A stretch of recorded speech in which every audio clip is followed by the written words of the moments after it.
नमस्कार और the deep dive में आपका स्वागत है। एक सवाल से शुरू करते हैं। सोचिए, अगर दुनिया में हर कोई वही काम कर रहा है जो आप कर रही हैं, तो आप जीतेंगी कैसे? आज हम इसी एक सवाल की कह सकते हैं चीरफाड़ करने वाले हैं। हमारे पास पीटर थील की किताब 0 to 1 एक बहुत सीधी लेकिन थोड़ी चौंकाने वाली बात कहते हैं कि सफलता का रास्ता कंपटीशन से होकर नहीं बल्कि उससे बचकर निकलता है। और ये बात इसलिए दिलचस्प है क्योंकि ये उस हर चीज के खिलाफ जाती है जो हमें बचपन से सिखाई जाती है। हाँ, स्कूल में टॉप करने की रेस, स्पोर्ट्स में जीतने का जुनून, ऑफिस में प्रमोशन की दौड़, मतलब हमारी पूरी जिंदगी तो एक कंपटीशन ही है। सही बात है। और ये स्रोत कहता है कि शायद हम सब गलत रेस दौड़ रहे हैं। बिल्कुल। तो चलिए इसी से शुरू करते हैं। पहला और सबसे बड़ा आइडिया है 0 to 1 का असली मतलब क्या है। स्रोत में रमेश नाम के एक चाय वाले का बड़ा जबरदस्त उदाहरण दिया है। मान लीजिए रमेश एक ऐसी गली में चाय की दुकान खोलता है जहां कह लीजिए पहले से 10 दुकानें हैं। अब वो क्या करेगा? बाकियों से थोड़ा बेहतर बनने की कोशिश करेगा। हाँ, वो अपनी चाय शायद 10 की जगह 9 रुपए में बेचेगा। हाँ, अपनी दुकान थोड़ी ज्यादा साफ रखेगा और शायद बिस्किट का एक एक्स्ट्रा पैकेट भी रख लेगा। इसे कहते हैं कंपटीशन। हाँ, वो उस चीज को कॉपी कर रहा है जो पहले से मौजूद है और उसमें बस मतलब थोड़ा सा सुधार कर रहा है। और नतीजा?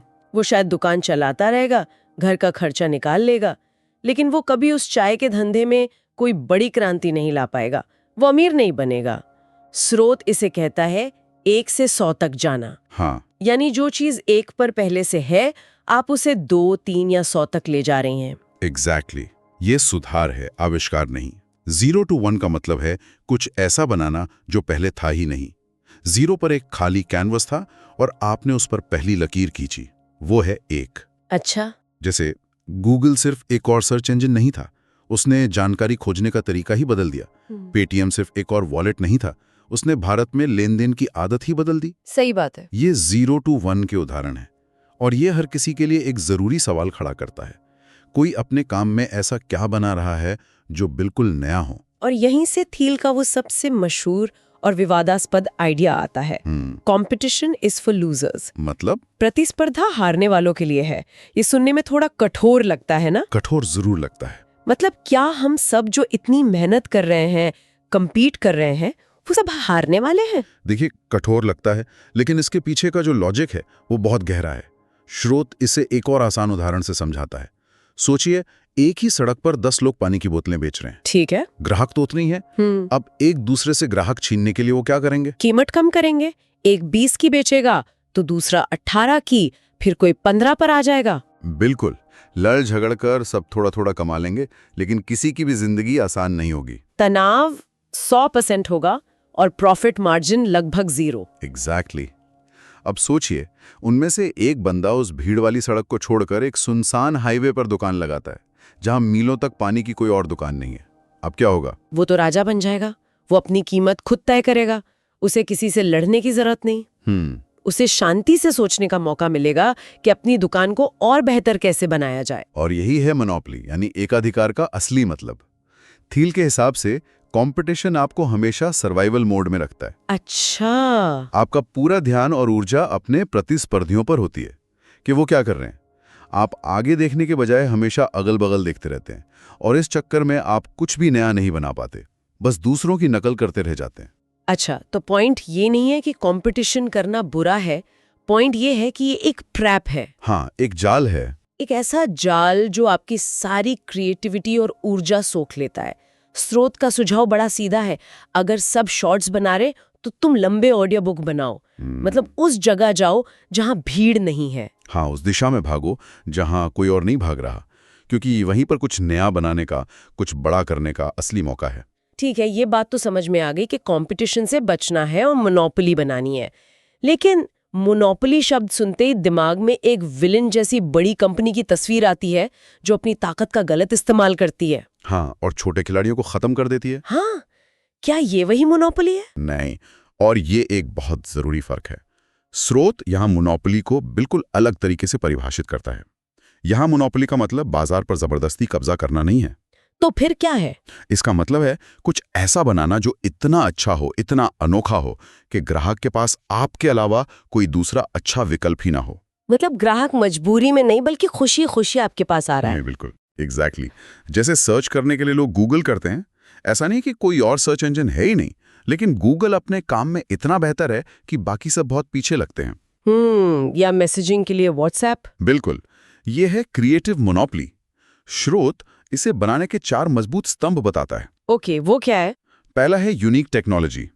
आपके पास कुछ ऐसा होना चाहिए जिसे कॉपी करना दूसरों के लिए कम से कम 10 गुना मुश्किल हो। ये आपका सीक्रेट सॉस है। दूसरा, नेटवर्क इफेक्ट। एक मिनट, ये नेटवर्क इफेक्ट क्या होता है?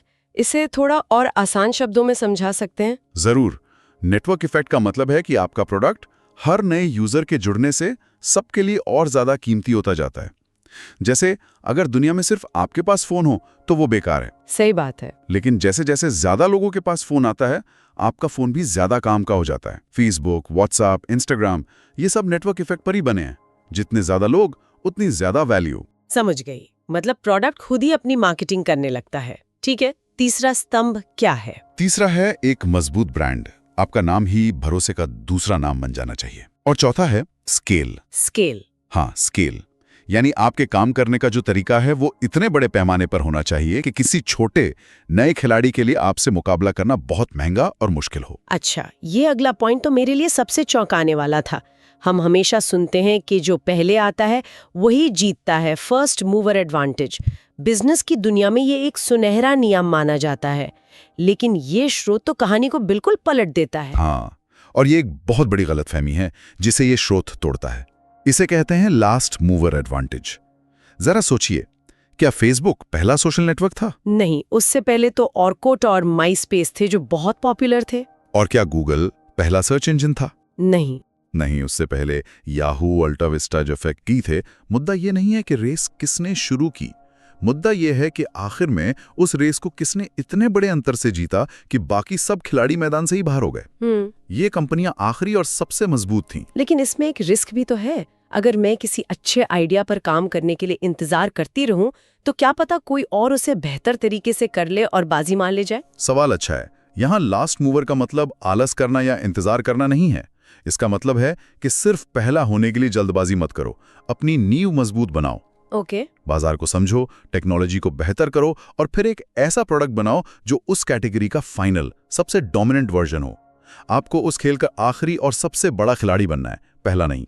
ठीक है, तो हमें मोनोपोली बनानी है, कंपटीशन से बचना है और शायद लास्ट मूवर बनना है।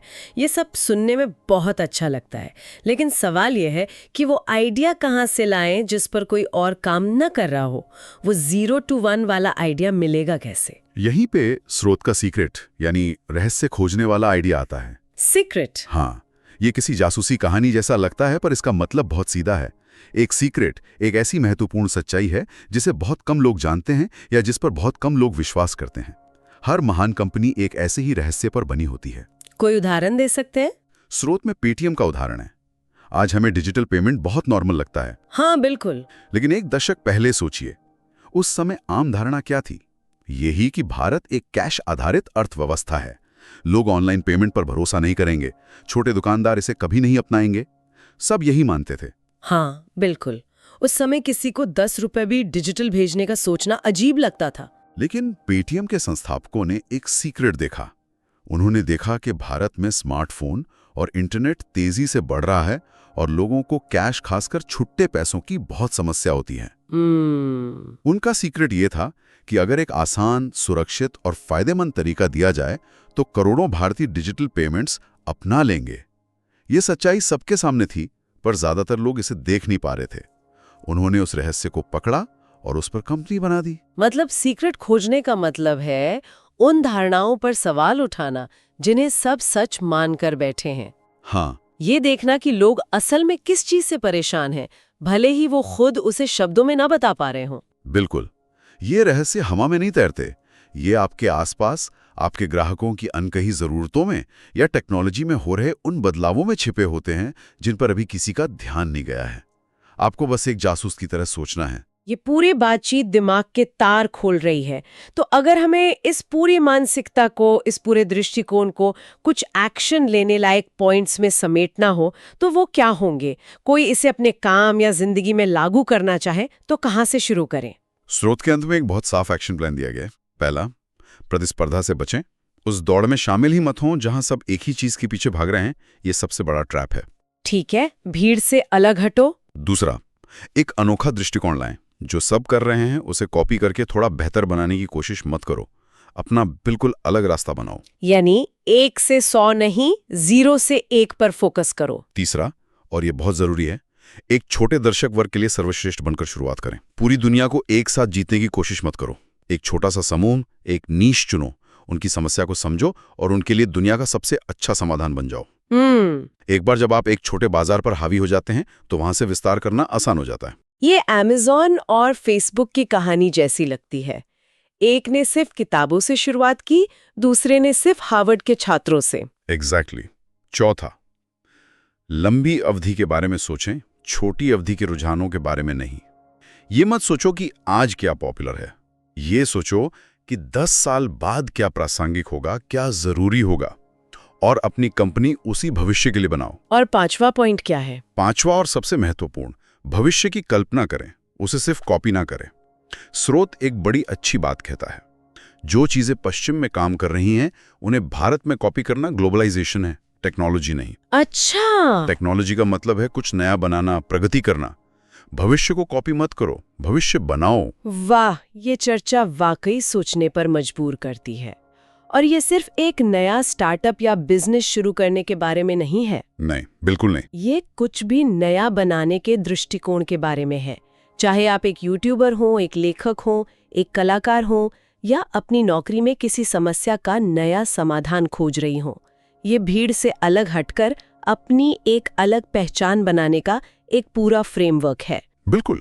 स्रोत की अंतिम पंक्ति इस पूरी बात का सार है।